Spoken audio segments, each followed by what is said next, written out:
因为房间咧，中山生是人讲起迄台美人，所谓台美人就是台湾人走到美国去生活的人。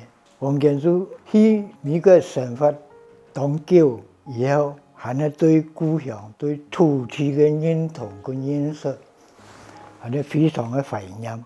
所以佢写出来第三部作品，就写到包括240篇。台湾人同中国人的土地认同，过去还有个非常的怀念到家个故乡。所以佢去年喺学会之后做一本叫个口述历史，房间的口述历史，做一本叫故乡情。做一本的时候呢，因为武汉肺炎没办法转来。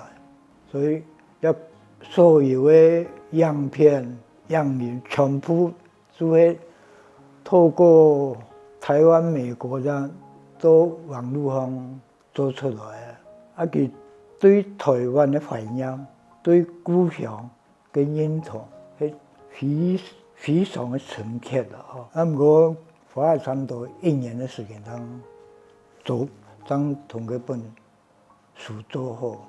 包括文史的部分、出版史都有样品。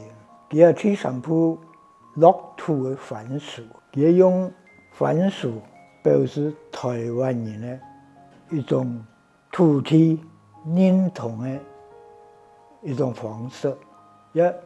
番薯外形像台湾地图，就是讲是代表台湾的一种形象。佢到美国生活，但是呢，又感觉到对故乡的关心，对文化、政治、语言所有问题，佢都非常的关心。所以佢下一步3本，人家太后小说，对杨梅3部曲，佢3本书写出来以后呢，将本台湾的读者有对的认识。